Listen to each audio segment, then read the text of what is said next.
I'm Brett Hickey, and I'm the founder and CEO of Star Mountain Capital. I'm happy to be here today with Naomi Arbit to speak about investing in our most valuable assets, our team. If you're like me, you want your team to be as energized, creative, focused, and productive as possible. But what about if you also care about the health and well-being of your team? Luckily, they're positively correlated. In a 2017 Gallup survey, it found that less than 1/3 of U.S. employees feel engaged at work, and 51% of employees were searching new jobs, a situation which significantly detracts from the energy, commitment, and productivity that they can deliver to their firms.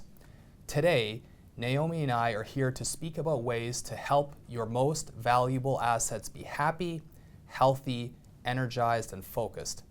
By showing your team that you care about them, you can also help build a culture of loyalty and trust. Naomi will help us better understand human behavior and why it's important for us as business leaders to ensure it is a core part of our culture, to understand, measure, and seek to improve it like any other important part of our business. Naomi, thank you for being with us today. Let's dive in. What is behavioral science and why is it important to business? So behavior science is the scientific investigation of human behavior.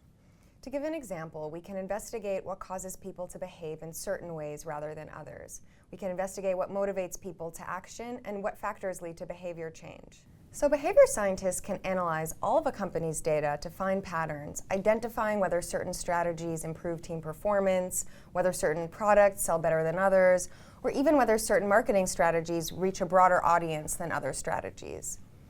At the end of the day, businesses involve people, both as customers and as employees. And behavior science really gives us a lens and the tools through which to analyze, understand, and change these behaviors across many different contexts.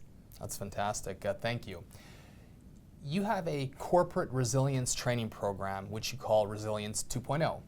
Can you give us a quick overview of what you focus on with this program? So Resilience 2.0 is a unique evidence-based skills training program that enables participants to identify and improve their thinking patterns, effectively respond to and manage stress, successfully change their behaviors and habits, and to communicate constructively.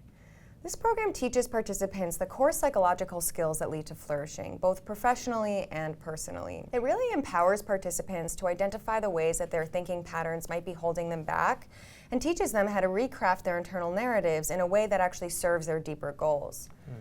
Ultimately, it provides people with a toolkit of psychological strategies and techniques that enable them to more effectively manage challenges and to improve their performance. That's great. Well, it's in today's day and age of business, the importance of managing oneself and managing the stresses from technology and whatnot is ever important, isn't it? Yeah, absolutely. So you've done a lot of research and work with corporations. What are 3 techniques for improving wellness in the workplace? It's always nice to give people some tangible, things that we all as business owners can look to do to help improve our businesses, improve our cultures, and really drive better businesses, better cultures, which is good for humanity and the bottom line. Yeah, exactly. And when you get things that are both good for humanity and the bottom line, it's just a win-win situation. Right. So the first thing is really to promote a flexible work environment. For example, many firms allow their employees to work from home on Fridays or to work from home around long weekends. Another thing is to really encourage your employees or even support or subsidize a regular meditation practice. Not only does this help them sort of stay relaxed and really effectively manage their work-life balance, but it actually really improves their cognitive function and thereby their performance as well. A third thing is to encourage a healthy environment promoting healthy eating and fitness. For example, and this is something that you do here, covering part of a gym membership and having healthy snack food available throughout the day. Also avoiding unhealthy items such as sodas and really high sugar processed foods. So as a bonus, I really also encourage firms to bring in as many green plants to the office environment as possible. Dozens of studies have demonstrated that green spaces have an enormous impact on both employee wellness and productivity. That's great. I'll have to look into that. That's one of the things that we don't have are a lot of plants around the office, aside from during some holiday season. So Right. I'll look into that. And I guess that is festive, so maybe that's a good indication. Yeah. What about stress? We all know it can be disabling. Could you provide some advice for business leaders and employees for reducing stress and avoiding getting burnt out? Yeah, absolutely.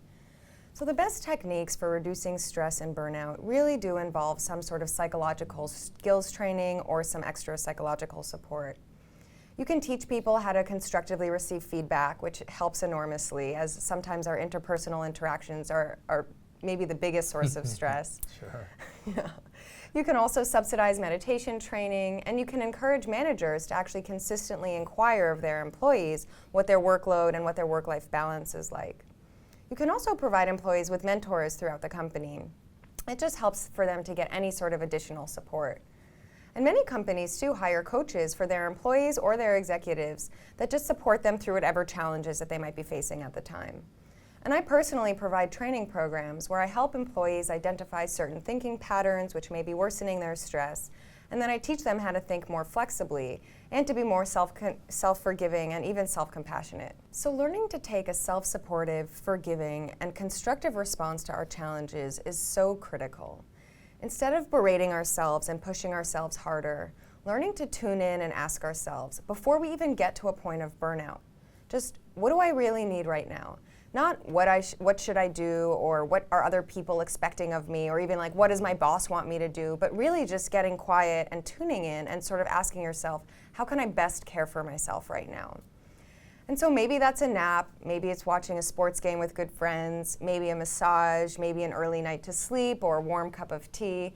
The important part is just learning to more consistently tune in and give yourself care, and that's such a major aspect of resilience. Your point around resilience is interesting when I think about an article that we recently did for Super Return called Grit.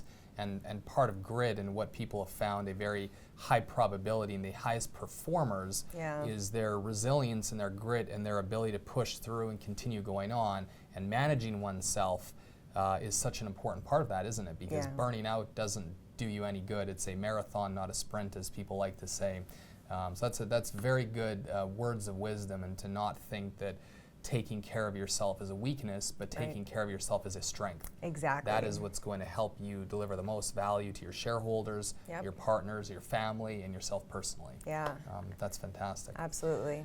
Those are great tips, Naomi. Thank you very much. I know I've thought about some additional things myself, and a lot of these things aren't necessarily novel, but we just have to remember them, reinforce them, and develop habits of positive behavior so that we can continue to keep ourselves centered and aligned to be productive and good partners in business and good teammates for each other and good partners in life to people and friends and family. So that's fantastic.